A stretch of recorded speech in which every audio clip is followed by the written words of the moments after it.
Tako danes kot včeraj in tudi jutri je lahko vsak od nas upornik. Ali bo šel po tej poti, pa je odvisno od njega. Če si človek, ki se lahko brez problema upre mnenju 3 ljudi, ki so nasproti tebe, se dokazano lahko upreš mnenju 100 ali več ljudi ali celotni družbi. Ja, pravi in upravičeni upornik proti družbenim avtoritetam je tisti, ki spodjeda izkrivljeno logiko izkoriščevalskega hrematizma, ki jo lažne avtoritete lažno predstavljajo kot ekonomijo. Ta pa že v pomenu besede skrbi za ohranjanje dostojanstva slehernika.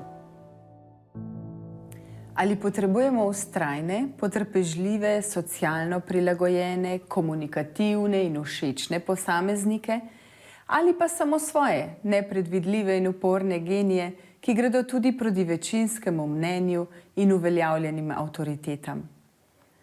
Ni vprašanje, kakšne ljudi potrebujemo. Smo, kakršni smo. S tem se moramo naučiti živeti in delati. Vsakdo lahko pripomore k izboljšanju sveta. Vsak prinese svoje vrline, sposobnosti in svoje razmišljanje. Nekdo je dober na enem področju, drugi na drugem. In to je dobro. Poskrbljeno mora biti za najrazličnejša področja našega bivanja. Nažalost, pri ljudeh premalo spodbujamo individualizem. Včasih se zdi, da se ga kar malo bojimo. Na človeka moramo gledati kot na rudnik, poln draguljev neprecenljive vrednosti. Ti dragulji so naši talenti in naše sposobnosti, a le izobrazba jih lahko obrusi tako, da bodo sijali in da bo človeštvo lahko imelo od njih korist. Zato se moramo izobraževati in iskati načine, kako izboljšati življenje za vse ljudi. Doumeti moramo enotnost vsega človeštva, da vsi izhajamo iz enega vira. Zmanjšati moramo prepad med bogatimi in revnimi in ustvariti blaginjo za vse človeštvo. Potrebujemo svobodo, da neodvisno iščemo resnico. Uvideti moramo, da vse religije izhajajo iz enega vira in ne smejo biti razlog za sovraštvo in vojne.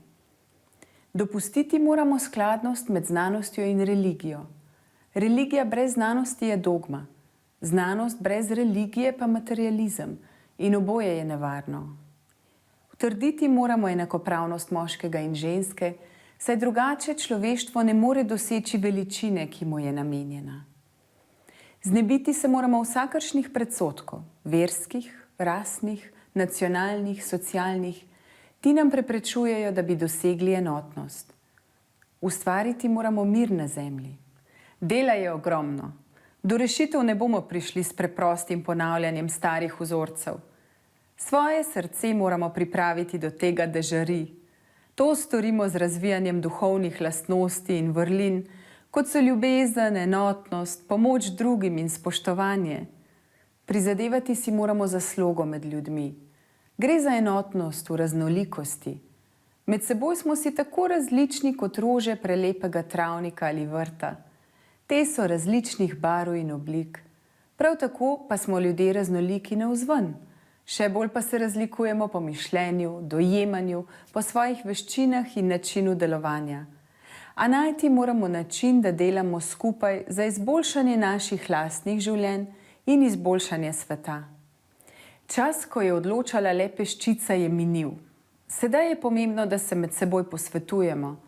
Vsakdo mora imeti možnost podati svoje mnenje. Moški, ženske, mladi in otroci.